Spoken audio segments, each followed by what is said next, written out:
Welcome back to Badminton Rants episode. What is this now? 14 maybe? This is literally going to be a rant. I'm going to title this something like Watching the Pros. Because as you know, me and Santi, we both recently watched the finals for the Malaysia Masters. And I guess I'm just going to rant to you about some things that I've kind of talked about. But just watching the pros really just kind of solidifies it. So number one is smashes are not the biggest thing in the world. This was particularly evident in the men's doubles finals when it was Kim and Astrup, or I don't know their names, the Denmark pair, the left and right pair, versus these two juniors from Korea. So the Koreans were very strong. Their smashes were easily clocking over 400 kilometers an hour. There's a radar gun that was telling us this. I think one of them was hitting 430 kilometers an hour, which is extremely fast. And now the smashes from the Denmark are also quite good, but they were probably like low 300s at best. Okay, but the Danes, right? They ended up winning, and why?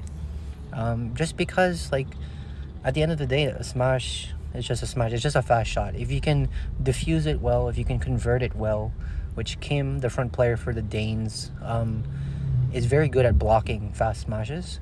You can just turn it around and win the point, right? So that's number one.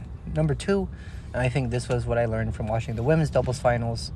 Who was it? It was who was it? I forgot. Anyways, I think it was like Japan versus Korea. That drops are very important. Like the quality of drops, the placement of drops just becomes so much more important the higher and higher level you get. Because, right, back to point one, everyone can defend the fast smash, especially at the high level, right? Especially at pro level, right? But if you can make the court big, right? If you can place drops super tight in front of the net into the corners, like, it's really hard to cover the entire court. The gaps become way bigger if you can drop. There were so many points in the women's double final that was won from just really good, tight, straight and cross drops, right? And this is also what you see when it comes to the rallies in the both women's and men's doubles, right? They're not just hitting as hard as they can every shot, right? They're going to be doing some half smashes. They're going to be placing shots in the middle. They're going to be playing some fast drops, some slow drops. They're going to be trying to force a short lift where they can finally then hit as hard as they can, right? Third thing is, of course, right, it's really the boring shots that separates the pros from the players like you and me, right? If you would see the quality of their lifts, which it's hard to, I guess, see in camera, but when you like see the lifts coming up all the way to almost the spotlights, you know how tall they are. And if you see how much they're just like moving around on court, like the lifts are going into the left and right boxes, right? They're like, we play on the same court, but their courts are so much bigger, if that makes sense, right? So it's the lifts, it's the defense, it's the serve. It's like everything that isn't sexy. It's not the jump smash that's winning the points. It's not the smash. It's not the net kills that's killing the points. It's like the 2 or 3 shots before that led to that opportunity, that led to that point, if that makes sense. Santi said she learned something, so we're gonna pass it over to her. What did you learn from them? You think defense is easy because you're defending like just loopy shots, but when you saw the pros play, they're like basically splitting on court. Their legs are normal people would launch like this, but they would launch like this, bro. And the reason why is, again, the quality is so much better. And again, some of it is height, like with Victor Axelsen. His smashes were so steep, Lizzie Jai just had no shot, bro. Victor Axelsen so smooth on court. He likes. Yeah. She just, like, I think for her, like, her biggest thing was noticing how smooth everyone's footwork was.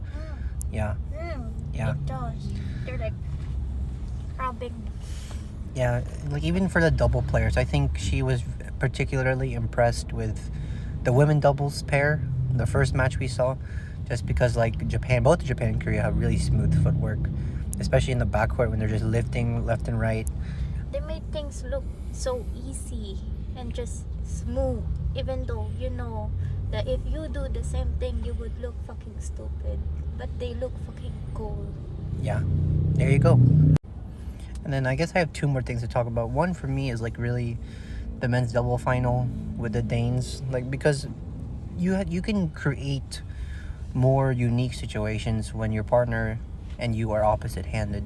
So the front player for the Danish team is lefty, and the back players are righty. And there's so many times where they'll use this to their advantage, where like they'll both cover their forehand side. So like typically if we're both right-handed, the front player covers it straight, and then the back player covers the cross. But usually they have to take it on their overhead or on their backhand, which is less than ideal, right? So there's a lot of times where the front player on the Danish team, even though he's in the front, he would cover the cross technically because it's on his left side, it's on his forehand, and then the back player, with being right-handed, would cover the right side. So they're both covering the forehand. And there's so many times where they would rotate like this. For example, the back player would smash from the rear court, and then the front player would jump out to the cross. And because it's on his forehand, he can hit hard and really quick, right? And these are just like really basic things. Like it's really best if you can watch the YouTube video and see you guys for yourself. Last thing I wanted to say, I guess, is just like mixed doubles just kind of reminds you the importance of defense. Like at pro level, there really isn't a concept of bodega, just because like the girls know that they're going to be smashed on, so their defense is usually better than the guys because it has to be, right? And it was something you saw from both pairs. Like both were very good at the flat game, both were very good at the defense. You also see a lot more cross shots in mixed doubles, just to kind of cause confusion and cause twisting and turning. Honestly, mixed doubles is exhausting. It's exhausting to watch. It's exhausting to play, just because it's so tactical, right? It's like, do you go for the straight smash on the girl, and do you think that might be better because the girl is physically weaker, or do you risk the cross shot on the guy, or the vice versa, right? Usually the girl will lift to the guy, so the guy takes a straight shot, and the girl can have more time to cover the cross. But yeah, the tactics and the mentality and the mind games in mixed doubles, particularly, especially at high level, is mind-boggling to me. But yeah, this was truly a rant. I hope one of these things resonated with you guys. But yeah, thanks.